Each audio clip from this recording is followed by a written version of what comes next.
Military take today में आपका स्वागत है। लद्दाख में राफेल लड़ाकू विमानों की तैनाती। भारतीय वायुसेना आईएएफ ने क्षेत्र में हाल ही में चीनी सैन्य निर्माण के जवाब में अपने राफेल लड़ाकू विमानों को लद्दाख में तैनात किया है।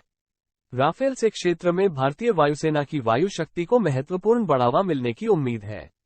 राफेल एक फ्रांसीसी निर्मित मल्टीरोल फाइटर जेट है जिसे दुनिया में सबसे उन्नत में से एक माना जाता है। यह विभिन्न प्रकार के हथियारों और सेंसरों से सुसज्जित है और इसकी लंबी दूरी और उच्च गति है। लद्दाख में राफेल की तैनाती चीन के लिए एक स्पष्ट संकेत है कि भारत के साथ खिलवाड़ नहीं किया जाना चाहिए। आईएनएस विक्रांत का जलावतरण। भारतीय नौसेना ने अपने दूसरे स्वदेश निर्मित विमानवाहक पोत आईएनएस विक्रांत का जलावतरण किया है। विक्रांत भारत में निर्मित अब तक का सबसे बड़ा और सबसे शक्तिशाली युद्धपोत है और भारतीय नौसेना के भविष्य के संचालन में इसके प्रमुख भूमिका निभाने की उम्मीद है।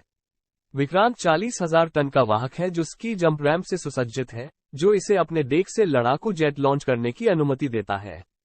ये कई अन्य हथियारों और सेंसर से भी लैस है।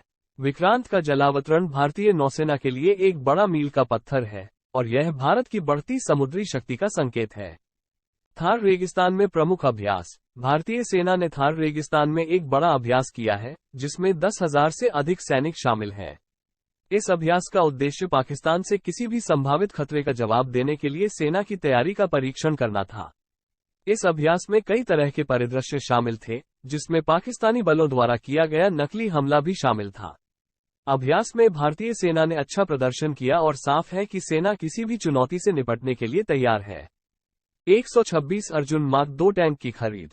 भारत सरकार ने भारतीय रक्षा उद्योग से 126 अर्जुन मार्क 2 टैंक की खरीद को मंजूरी दे दी है। अर्जुन भारतीय सेना की सूची में सबसे उन्नत टैंक है और नई खरीद से सेना के टैंक बेड़े को बढ़ावा मिलेगा। अर्जुन एक भारी बख्तरबंद टैंक है जो 120 मिलीमीटर बंदूक और मिसाइल लॉन्चर सहित विभिन्न हथियारों से लैस है। ये थर्मल इमेजिंग सिस्टम और लेजर रेंज फाइंडर सहित विभिन्न प्रकार के सेंसर से भी सुसज्जित है।